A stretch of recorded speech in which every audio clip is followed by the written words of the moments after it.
요한계시록 1장 9절입니다. 나 요한은 너희 형제요 예수의 환난과 나라와 참음에 동참하는 자라. 하나님의 말씀과 예수를 증언하였으므로 말미암아 반노라 하는 섬에 있었더니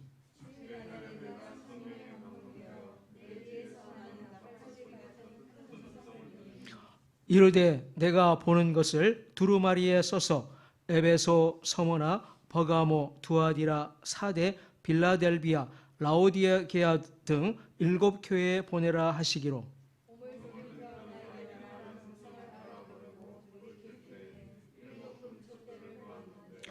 촛대 사이에 인자 같은 이가 발에 끌리는 옷을 입고 가슴에 금띠를 띠고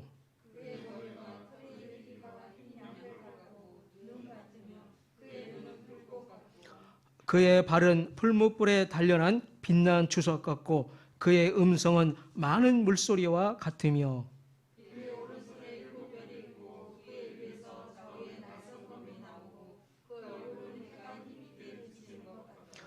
내가 볼 때에 그의 발 앞에 엎드러져 죽은 자 같이 되매 그가 오른손을 내게 얹고 이르시되 두려워하지 말라. 나는 처음이요 마지막이니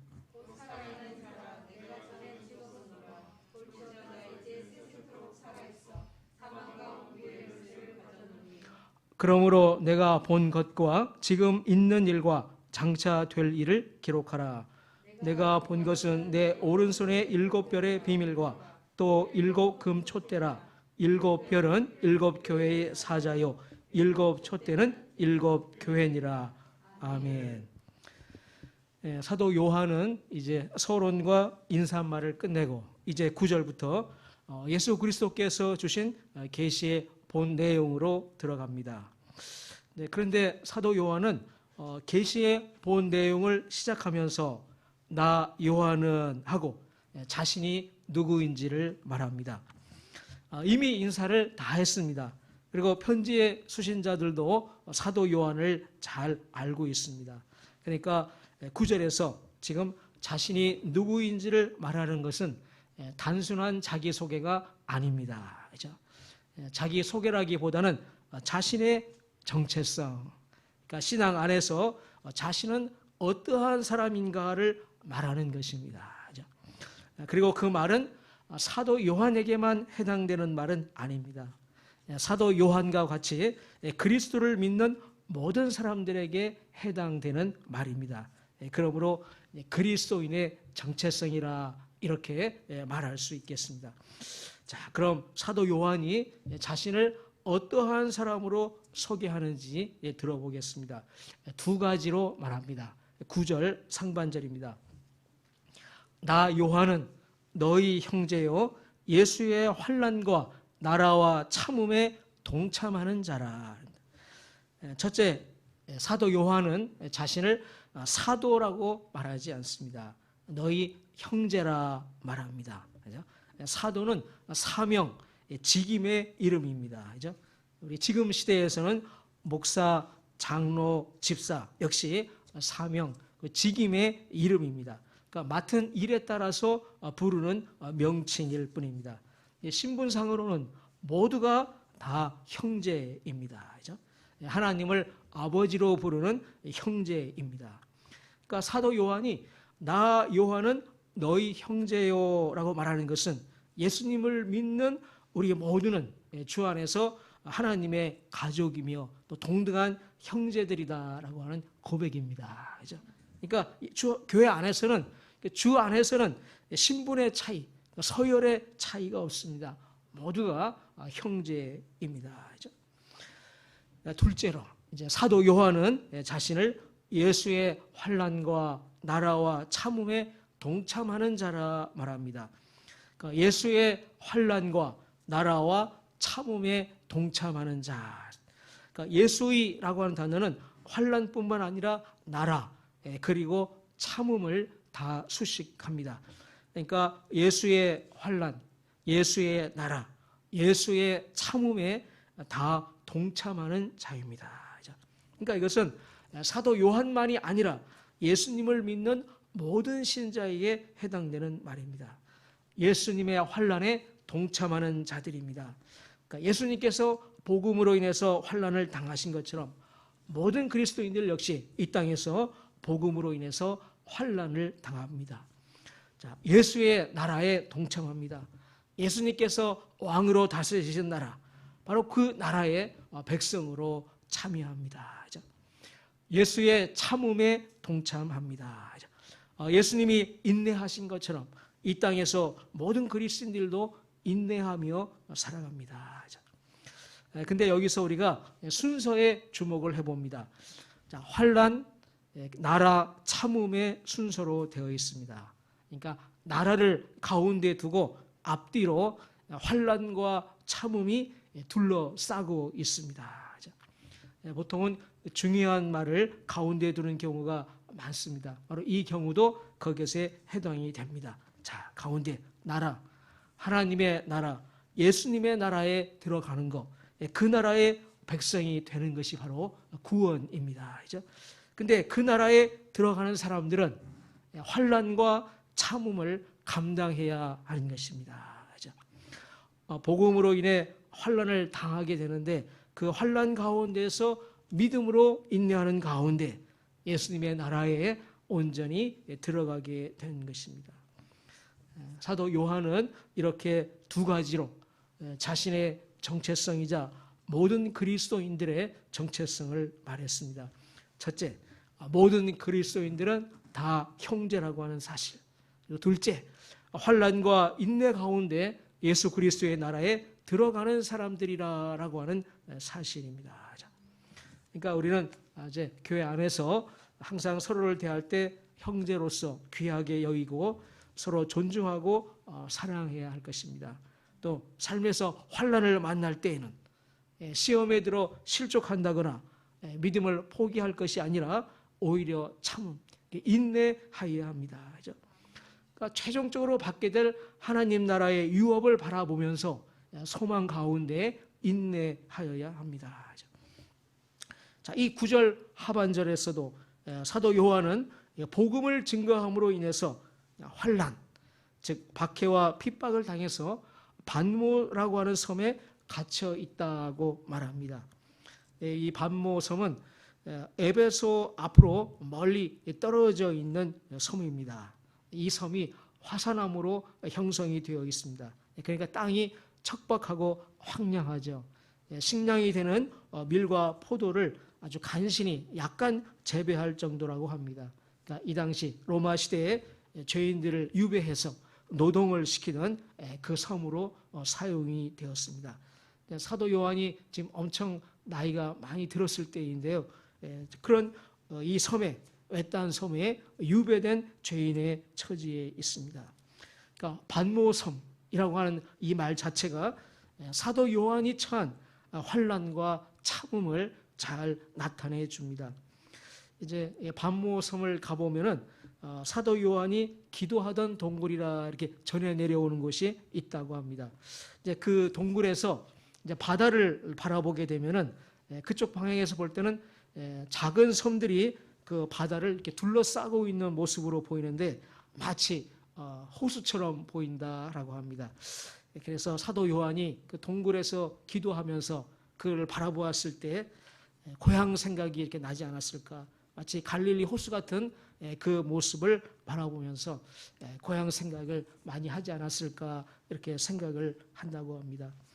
그러니까 정말 아주 나이든 몸으로 육지에서 멀리 떨어진 섬에 유배되어서 고향을 그리워하며 기도하는 사도 요한의 모습을 우리가 떠올려 볼 수 있습니다. 그 동굴에서 사도 요한이 아주 기도에 열심이었다고 하는 이야기가 전해져 내려오고 있습니다. 자, 그날도 그렇게 기도하던 날들 가운데 어느 날이었습니다. 10절을 보면 그 날은 주의 날이었습니다. 주의 날. 주의 날은 물론 주께서 부활하신 날입니다. 이 당시 이제 그리스도인들은 안식일 다음 날인 이날, 주께서 부활하신 날 함께 모였고 함께 모여서 예배했습니다. 우리는 주일 이렇게 부릅니다. 그날 주의 날 사도 요한은 이제 기도하던 동굴에서 기도하고 있었습니다. 사도 요한은 이렇게 말합니다. 내가 성령에 감동되어 내 뒤에서 나는 나팔 소리 같은 큰 음성을 들으니, 예수님의 음성을 듣게 되는데요. 근데 이때 시작되는 예수님의 음성을 나팔 소리 같다 이렇게 전합니다. 구약 성경에서 나팔 소리가 울려 퍼질 때 어떤 의미가 있나요? 바로 하나님께서 나타나실 때 동반하는 소리입니다. 대표적으로 출애굽기 19장에서 하나님께서 시내산 정상에서 백성들에게 나타나실 때의 장면을 보겠습니다. 출애굽기 19장 16절입니다. 자, 셋째 날 아침에 우레와 번개와 빽빽한 구름이 산 위에 있고 나팔 소리가 매우 크게 들리니 진중에 있는 모든 백성이 다 떨더라. 이어지는 18절과 19절입니다. 시내 산에 연기가 가득하니 여호와께서 불 가운데서 거기 강림하심이라. 그 연기가 옹기가마 연기같이 떠오르고 온 산이 크게 진동하며 나팔 소리가 점점 커질 때 모세가 말한즉 하나님이 음성으로 대답하시더라. 나팔 소리가 점점 커질 때 모세가 말한즉 하나님의 음성으로 대답하시더라. 이렇게 하나님께서 백성들에게 임하실 때 큰 나팔 소리가 울려 퍼졌습니다. 바로 그와 같은 모습으로 나팔 소리와 같은 음성을 바라시면서 장엄하고 웅장한 모습으로 지금 예수님께서 사도 요한에게 나타내고 계십니다.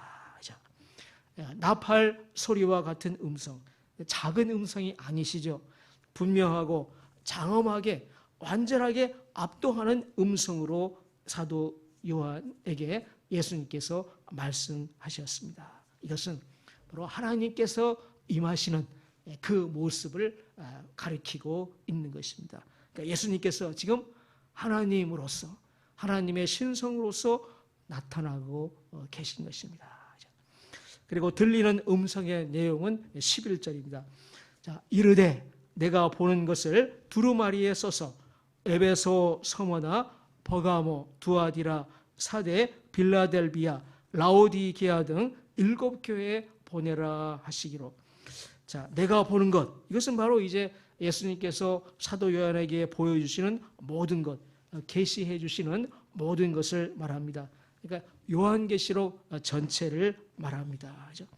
그러니까 예수님께서 주시는 계시를 이제 에베소 교회를 비롯한 7교회에 보내라 말씀하시는 음성입니다. 물론 7교회는 모든 교회를 대표합니다. 이 7교회는 자기들이 받은 계시를 또 다른 모든 교회들에게 전하게 될 것입니다. 이제 사도 요한이 깜짝 놀라서 소리가 나는 방향으로 뒤로 고개를 돌리며 이제 예수님을 바라보게 됩니다. 사도 요한이 본 예수님의 모습이 이제 12절부터 16절에 기록이 되어 있습니다. 우리가 예수님의 모습을 구체적으로 보기 전에 먼저 사도 요한이 바로 이 예수님을 보고 보인 반응이 어떠한지 그것을 먼저 주목을 해보겠습니다. 17절 상반절입니다. 자, 내가 볼 때에 그의 발 앞에 엎드러져 죽은 자 같이 되매 했습니다. 자, 그 영광의 모습에 압도되어 가지고 두려워하는 모습입니다. 엎드러져서 죽은 자 같이 되었습니다. 이것은 우리가 구약 성경에서 보듯이 하나님을 보게 될 때, 초월적인 하나님을 보게 될 때 사람들은 본능적으로 두려워 떨게 됩니다. 구약 성경에서 환상 가운데 하나님을 만나는 사람들의 반응이 그러했습니다. 그런데 사도 요한이 누굽니까? 예수님께서 이 땅에 계실 때 누구보다도 예수님께 가장 가까이에 있었던 사람입니다. 항상 가까이에 있었습니다. 요한복음 13장 23절입니다. 자, 예수의 제자 중 하나 곧 그가 사랑하시는 자가 예수의 품에 의지하여 누웠는지라. 아니 어떻게 예수님의 품에 의지해서 누웠을까 이렇게 의아스럽게 생각할 수가 있을 것입니다. 이 요한복음 13장의 자리는 최후의 만찬 자리입니다. 그러니까 식사하는 자리입니다. 그 당시 유대인들이 식사하는 자세는 옆으로 비스듬히 누워서 식사하는 자세였습니다. 아마 그 로마 시대를 배경으로 하는 영화를 보신 분들은 아마 기억이 날 겁니다. 그 당시 로마 문화권에서는 비스듬하게 옆으로 이렇게 누워서 식사를 했나 봅니다. 그죠? 우리 생각에는 상당히 불편할 것 같은데 당시의 식사 문화가 그러했습니다. 자, 그래서 예수님이 누워서 이렇게 옆으로 누워서 식사할 때 바로 그 옆에서 식사하는 사람은 어떻습니까? 뒤로 몸을 살짝 기울이면은 자연스럽게 예수님의 품에 자신의 몸이 기대게 됩니다. 사도 요한이 바로 그 자리에서 예수님의 옆자리에서 식사하는 사람이었습니다. 사도 요한은 예수님과 항상 가장 가까이에 있었던 사람입니다. 그러니까 사도 요한은 예수님의 모습에 너무나도 익숙한 사람이었습니다. 그랬던 사도 요한이 밤모섬에서 나타나신 예수님을 보았을 때 마치 죽은 자와 같이 그 발 앞에 엎드러져 버렸습니다. 그러니까 예수님이 반가워서 가까이 가서 껴안으려고 하는 그런 반응이 전혀 아니었습니다. 사실 사도 요한은 예수님이 얼마나 보고 싶었겠습니까? 근데 반가울 때, 그런 그리운 사람을 만나게 됐을 때 보이는 그런 반응은 전혀 아니었다라고 하는 사실입니다.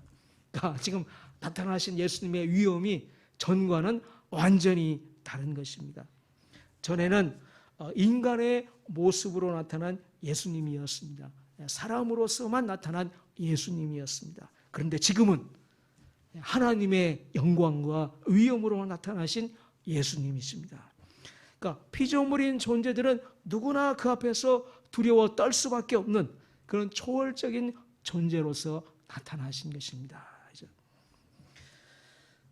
이제 그러면은 이제 우리도 이제 사도 요한이 본 예수님의 모습이 어떠했나 이제 한번 함께 보도록 하겠습니다. 예수님의 이 모습에서 우리가 먼저 주목하는 점은 빛나는 모습이라고 하는 점입니다. 14절에서 그의 눈은 불꽃 같고 15절에서 그의 발은 풀무불에 단련된 빛난 주석 같고 16절에서 그 얼굴은 해가 힘있게 비치는 것 같더라. 다시 14절로 와보면 그의 머리와 털의 희가 흰 양털 같고 눈 같으며 했습니다. 아마도 머리와 털이 흰 것으로 묘사가 되는데요. 색깔 자체가 하얗기보다는 아마 예수님으로부터 나오는 빛이 강렬함으로 인해서 하얗게 보이지 않을까 이렇게 생각을 해봅니다. 이렇게 예수님은 전체적으로 강하게 빛나는 모습으로 나타났습니다. 자, 이 빛은 바로 하나님의 영광이 임할 때 나타나는 아주 핵심이 되는 특징입니다. 빛. 하나님은 존재 자체가 어떤 분인가 하면은 하나님의 내적인 선하신 아름다우신 성품을 밖으로 발산하는 분이십니다. 그죠? 하나님의 선하심이 밖으로 발산되어 나오는 그 모습이 빛으로 나타나는 것입니다. 그래서 그 빛을 하나님의 영광의 빛, 하나님의 영광의 광채라 이렇게 말합니다. 물론 그 빛은 인간으로서는 감당할 수 없는 영광의 빛, 하나님의 빛입니다. 그래서 사도 요한은 그 영광의 빛으로 나타나신 예수님을 감당할 수 없어서 바닥에 엎드러질 수밖에 없었습니다.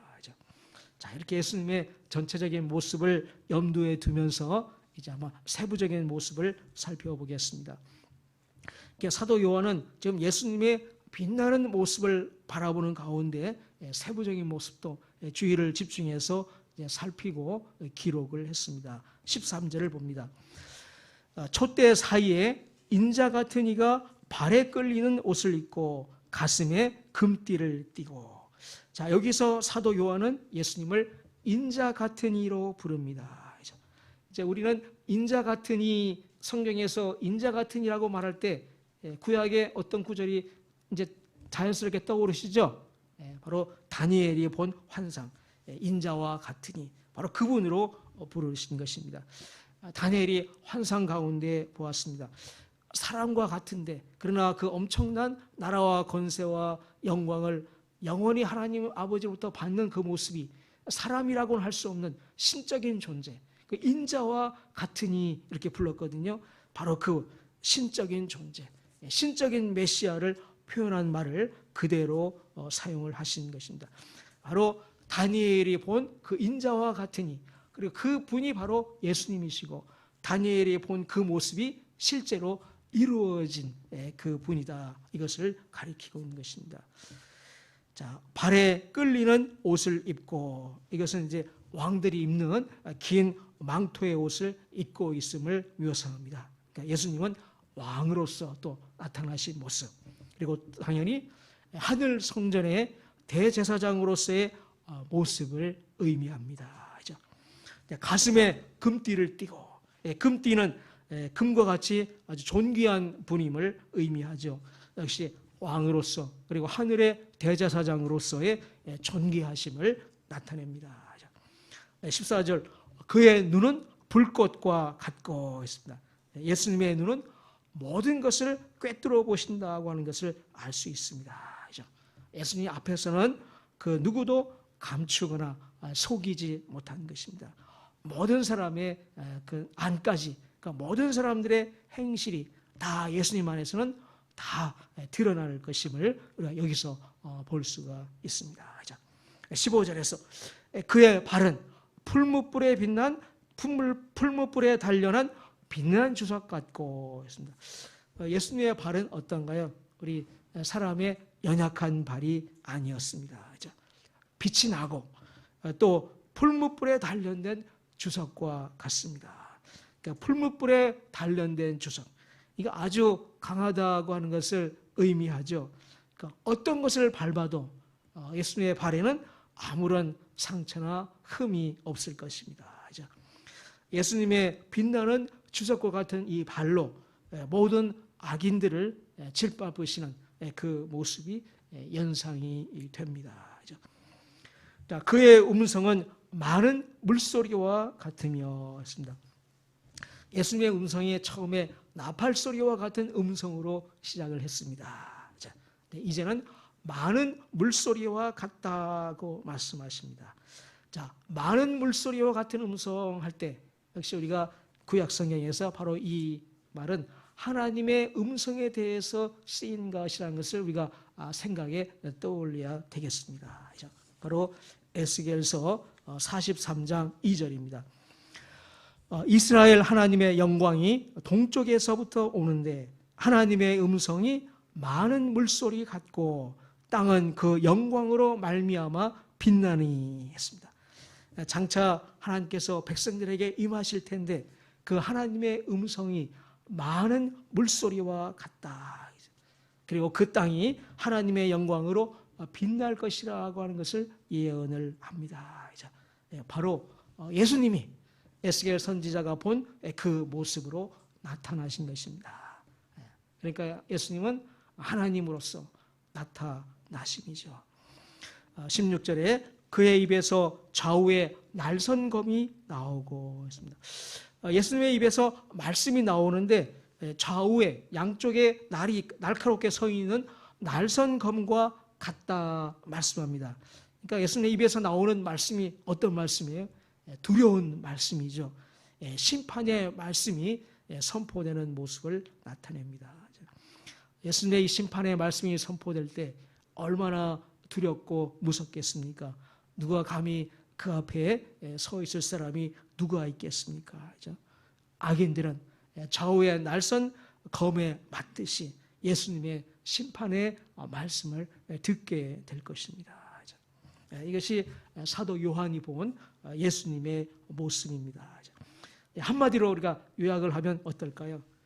바로 하나님으로서의 예수님의 나타나심입니다. 하나님 아버지와 동등하신 하나님의 아들로서의 예수님, 하나님으로서의 예수님의 나타나심입니다.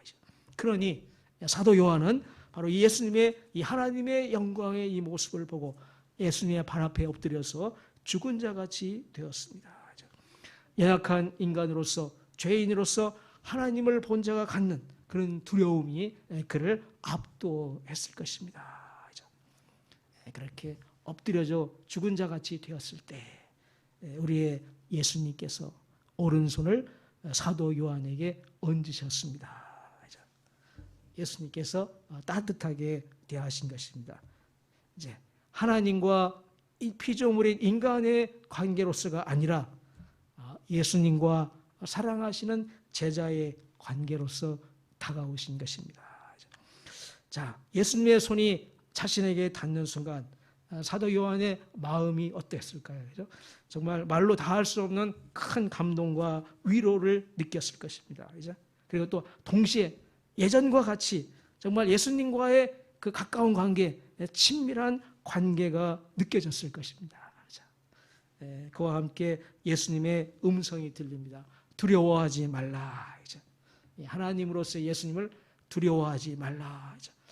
그뿐만 아니라 다른 모든 것도 두려워하지 말라는 말씀입니다. 예수님에 이어서 두려워하지 말아야 할 이유로 예수님 자신이 어떠한 분이신가를 말씀하십니다. 17절 끝과 18절입니다. 나는 처음이요 마지막이니 곧 살아있는 자라. 내가 전에 죽었었노라. 볼지어다 이제 세세토록 살아있어 사망과 음부의 열쇠를 가졌나니. 처음이요 마지막이란 말 역시 오직 하나님께 돌려지는 말입니다. 예수님은 하나님의 아들로 하나님과 동등하신 분이시고 영원히 살아계신 분이시고 죽음을 다스리시는 분이심을 말씀합니다. 그리고 죽으시고 부활하신 분으로서 예수님을 믿는 모든 신자들에게 영원한 생명을 약속하신 분이심을 말씀합니다. 바로 이 모습이 사도 요한이 목격한 예수 그리스도의 영광의 모습입니다. 우리가 주라 고백하는 예수님의 영광의 모습입니다. 우리가 신앙생활하면서 지금까지는 주로는 십자가에서 죽으신 예수님의 모습을 많이 묵상을 해왔습니다. 십자가에서 보여주신 예수님의 사랑, 그리고 대속의 죽으심, 십자가의 길 많이 묵상을 해왔습니다. 자, 근데 이제는 그와 함께 예수님의 영광의 모습, 예수 그리스도의 영광에 대해서도 많이 생각하며 묵상해야 할 것입니다. 예수님께서 바로 직접 예수님의 영광을 보여주셨기 때문입니다. 우리가 감당해야 되는 환난과 참원 가운데에서 예수님께서 예수님의 영광과 예수님 나라의 모습을 구체적으로 보여주십니다. 그래서 우리가 그것을 많이 생각하고 묵상함으로써 우리에게 소망과 믿음을 굳건하게 해주십니다. 우리가 예수님의 이 영광의 모습을 이제 보았는데요. 우리가 또 주목하는 거 한 가지가 있습니다. 뭔가 하면은 예수님께서 혼자 나타나지 않으셨다라고 하는 점입니다. 예수님께서 어떻게 나타나셨는가 하면은 7 금초대 사이에서 나타나셨습니다. 7 금초대 사이라고 하는 것은 7 금초대 가운데라고 하는 의미입니다. 근데 7 금초대가 무엇인가 하면은 예수님께서 직접 말씀해 주셨어요. 20절에서 예수님은 7 금초대는 바로 7 교회를 가리킨다고 말씀해 주셨습니다. 7 촛대는 7 교회니라. 7 교회는 또 모든 교회를 대표하며 상징합니다. 영광의 예수님께서 교회와 함께 교회 가운데에 계시는 것입니다. 예수님의 오른손에 7 별이 있었습니다. 이 7 별은 7 교회의 사자를 상징한다 말씀하셨습니다. 교회의 사자. 그러니까 예수님께서 7 교회에 보내는 사자라고 하는 말인데 그것은 바로 예수님께서 7 교회에 보내시는 천사를 의미합니다. 천사를 보내셔서 교회에 예수님의 말씀을 전하게 하시고 또 교회를 돌보도록 하시는 예수님의 그 모습을 상징을 합니다. 그러니까 지금 영광의 예수님께서 혼자만의 모습으로 나타나는 것이 아닙니다. 그죠? 영광의 예수님은 교회와 함께 있는 모습으로 나타나셨습니다. 그죠? 교회, 하나님으로서 예수님이 함께 하시는 교회입니다. 교회의 영광의 모습입니다. 그죠? 이것은 교회의 최후의 승리를 보장하는 모습입니다. 그죠? 예수님의 영광을 많이 묵상할수록 그와 함께 있는 교회의 영광을 또한 우리가 생각하게 됩니다. 그죠? 그러니까 세상에 아무런 권세도 교회를 해롭게 하지 못할 것을 의미합니다. 그죠? 우리가 바로 이 영광의 교회에 속해 있습니다. 그죠? 예수님의 영광, 그리고 예수님의 교회의 영광을 바라보는 우리 모두가 되기를 원합니다. 우리를 이 영광의 교회로 부르신 하나님 아버지, 그리고 예수님, 성령님께 감사와 영광을 올려드리는 우리 모두가 되기를 원합니다. 우리가 이 세상을 살아갈 때 환난과 어려움 가운데서도 바로 이 모습, 예수님의 이 영광의 모습, 그리고 예수님의 교회의 영광의 모습을 바라보면서 참고 인내하는 우리 모두가 되기를 원합니다. 기도합니다. 오늘 말씀을 생각하면서 우리가 기도하겠습니다. 우리가 주로 믿으며 고백하는 예수님의 이 영광의 모습을 묵상하며 기도합니다. 예수님의 영광, 하나님으로서의 예수님의 영광을 묵상하고 또한 그 예수님께서 함께 하시는 교회의 영광, 예수님의 교회의 영광을 묵상하고 그 영광의 교회로 또한 우리를 불러주신 예수님께 감사와 또 찬양과 영광의 고백을 올려드리겠습니다. 우리 묵상하며 기도합니다.